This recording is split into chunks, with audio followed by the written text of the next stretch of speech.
Hi and welcome to another Paper Crafting Tuesday. So today I have this BoBunny Ephemera pack, and it is from the Lemon Stand collection, and there's a whole bunch of goodies in there, and I'm gonna get to playing with that. I'm not sure exactly what I'm gonna make, but I'm going to look at what I have in this pack.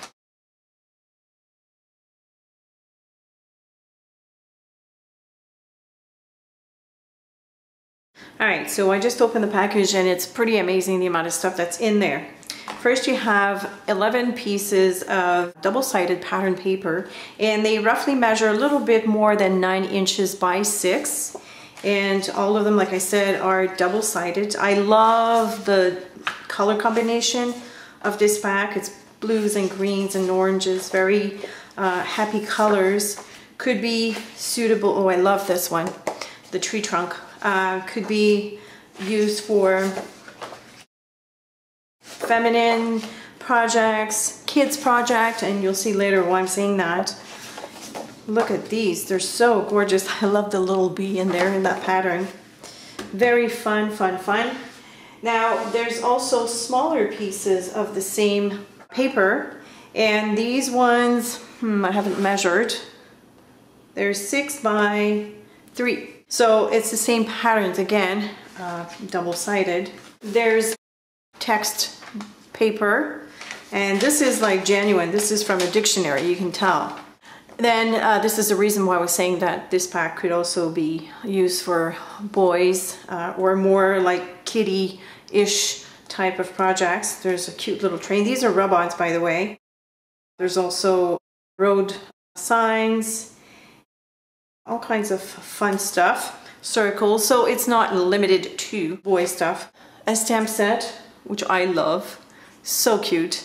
Little bird and a funky birdhouse, some flowers, a flourish. There's also 3 different kinds of ribbon, and they measure 27 inches each. There's also 4 flowers, 2 greens and 2 orange. There's playing cards, which is always fun. Some bling, some sticky back bling, and a whole bunch of bling and buttons and charms, like this little butterfly, for instance. There's a big bling flower. There's another charm somewhere that I saw. Here it is. Actually, there's 2 more. There's a rose and this beautiful heart. Lots of fun, lots of goodies to play with. And I am not sure exactly what I'm gonna make, but we'll figure it out. Okay, so I decided to make a mini album or a journal or a brag book or whatever you want to call it.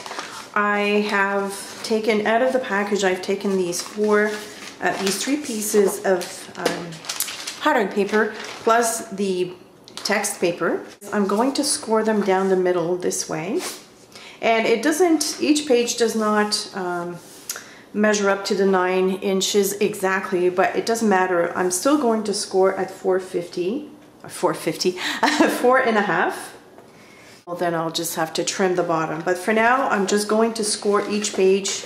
For the text paper, I'm going to trim on both sides. I'm going to remove that white edge. Now I'm going to take a paper piercer and I'm going to make 3 holes along the spine or the folded line.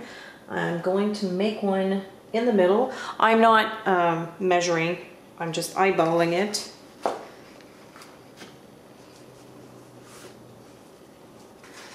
When you do that, you just want to make sure that all your pages are together and that the fold lines, or the folds, are lined up.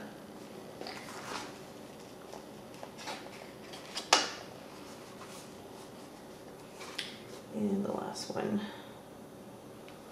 Now this is where the big bite would be useful to me. Unfortunately, I don't have one at home, so I'm going to use my regular crocodile to make the hole bigger. At least I can do these 2 holes on each side. I'm just going to punch them out because I'm going to use the ribbon to bind the album together. Okay. And then the one in the middle, I might have to work at it with the paper piercer a little bit more. So let's start here. I'm going to go through the middle first. And if I'm lucky, it's going to go in well. But now that I'm in front of the camera, that might not work so well. I would definitely recommend a Big Bite by We Are Memory Keepers, just because it's a lot easier. All right, so now that I've got this, I'm going to leave a tail. And I'm going to go out. So this is the outside of the book. I have the inside here. I'm going to go through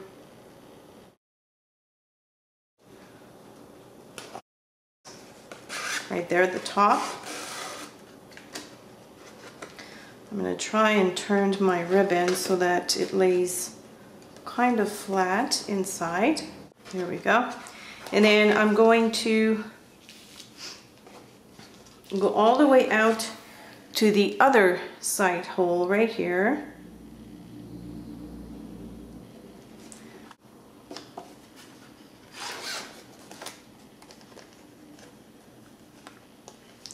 Again, I'm going to try and keep the ribbon flat. Like this. And then I'm going to go out from the inside center hole out towards the front.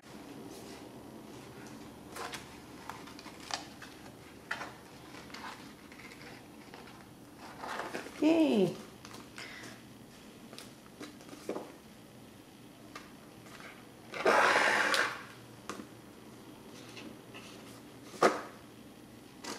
There we go. So we've got a nice stitch there in the middle. Sorry if I'm off camera. And I'm going to pass one ribbon underneath that center portion of from the front, so that I have a piece of ribbon on each side, or a tail on both sides. And then I'm just going to tie a knot like so. And if you want, you can make a bow. I think I'm just going to leave it like that for now. I'm just going to trim the excess, and I'll worry about what I'm going to do after I'm done the album. For now, I'm just giving myself some time to decide what I want to do. I could trim the bottom. In fact, I might do that so that it lays even, like all the layers are even. So I'm going to go to my paper trimmer and do that now. There, so this makes for a neater book. All right, so this is the front of my book. I'm gonna do some stamping now with this cute stamp set. From that stamp set, I have the cute little birdhouse, which I'm going to stamp first. I am using Jet Black Archival ink because I'll be coloring with distress markers.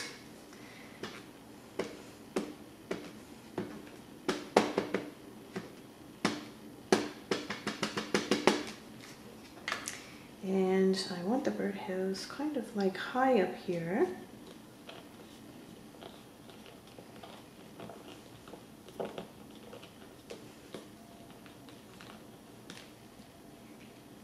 Cute. Now I have the bird, and I'm going to put the bird here, kind of like going off a little bit off the page, just to create some interest. Actually, I'm going to get on my mat here so I don't dirty. Oh, well, I just dropped my ink pad on my top page, but I'm not going to worry about that for now.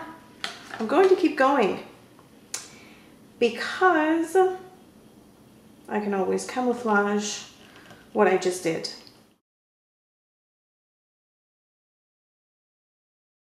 Actually, what I can do now is maybe embellish with some flowers in that corner, see if it's going to get rid of a lot of that excess black. I kind of like that flower because it goes well with the doodle pattern of that paper. You can fix mistakes, right?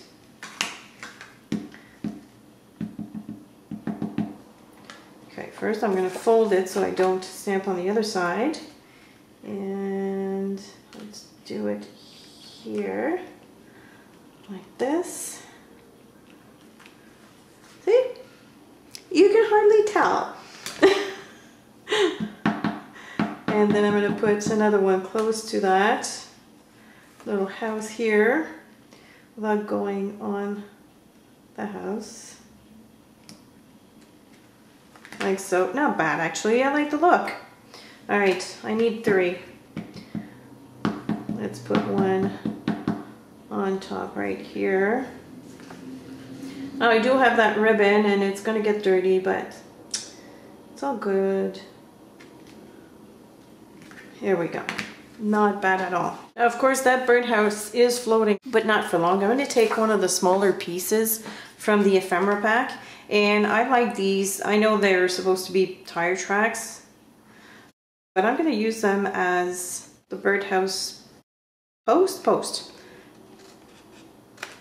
You could also use washi tape if you want, but I kind of like that pattern. It goes well with the chimney, I find. So I'm just going to glue that down with the fine liner glue pen by Forever in Time. Excuse me, I really like that one. You can glue small pieces down without too much fuss.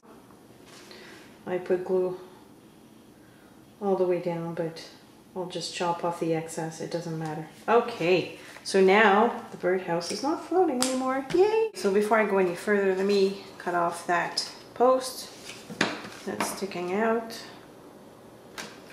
Perfect. Now I'm going to show you a coloring technique that's quite fun. I found this on Pinterest over the weekend, and I thought, oh, this will be perfect for what I have in mind today. So I have an acrylic block here, and I have 4 colors of distress ink distress markers. I have Vintage Photo, Spice Marmalade, Shabby Shutters, and Faded Jeans. So I'm going to scribble all 4 colors here on an acrylic block. You can use your mat for this. Next, I'm going to take a Wink of Stella brush in the clear color. And instead of using like a water brush, which is normally what I would do to pick up the color, I'm going to use the Wink of Stella directly, and watch what happens when I do. It's going to add that shimmer to the distress ink marker color, which is awesome. And you can dose it however you want.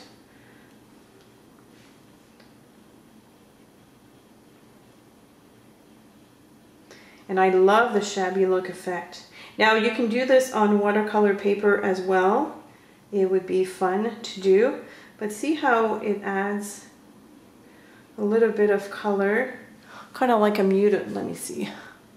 You're seeing this from too far. Okay. So let me grab color here. I'm going to add more around the flower. You see how it adds the shimmer and the color at the same time? How fun is that? Now, I wish I remember who did that first, but I think it's quite a neat technique.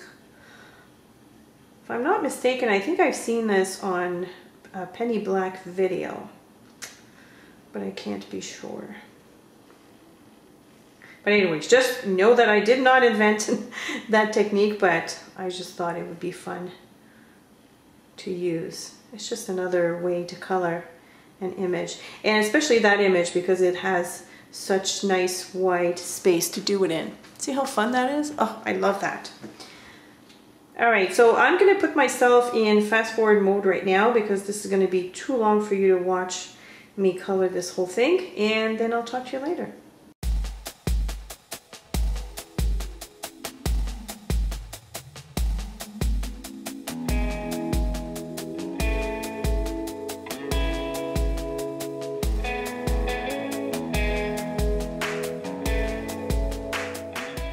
The one thing I want to mention before I go any further is when you want to change color, you just have to scribble on a piece of paper until you get back to the clear color, and then you can dip into another color after that.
Oh, I love that. This is so much fun to do. I love that it's not even everywhere, so it adds to the kind of like shabby look, if you want to call it that way.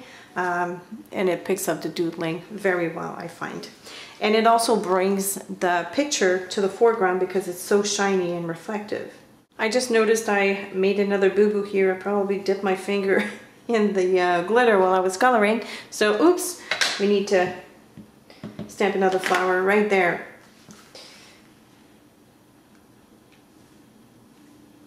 And I'm probably going to do another one here. And yep, I think that's about right.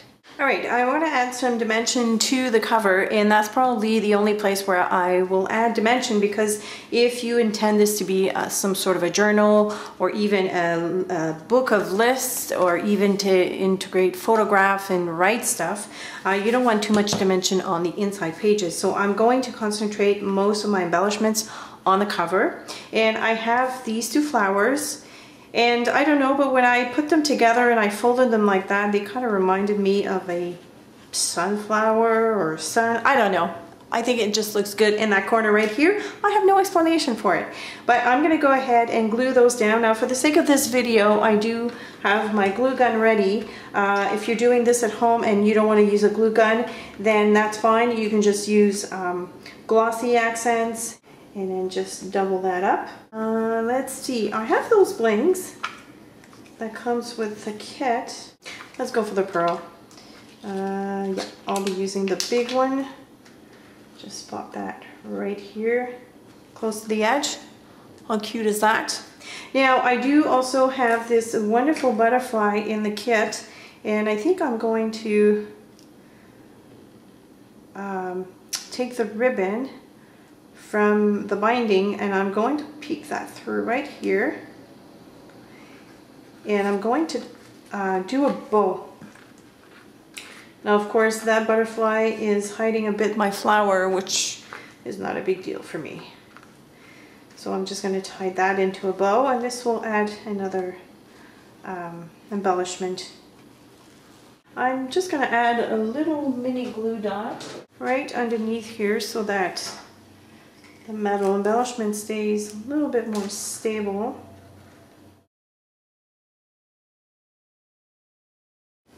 I'm going to trim the ends now.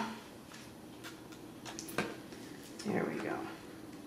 My little guy here is going to have a bling eye as well.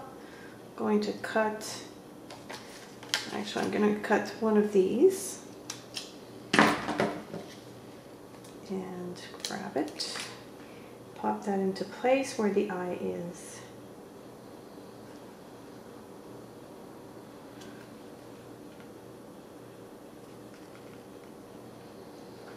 There we go. Cute. Love it. This is so much fun to do. Might add a little bit of greenery here at the bottom. I'm taking the Shabby Shutters distressed marker, and I kind of hold it at a 90-degree angle, I guess, and I'm just going to flick like this. And try to vary the orientation or the direction of your pen, or marker I should say. And it's very easy to do. See how that is? Okay, so I think I'm done for the cover, and I'm going to show you what I'm going to do for the inside pages.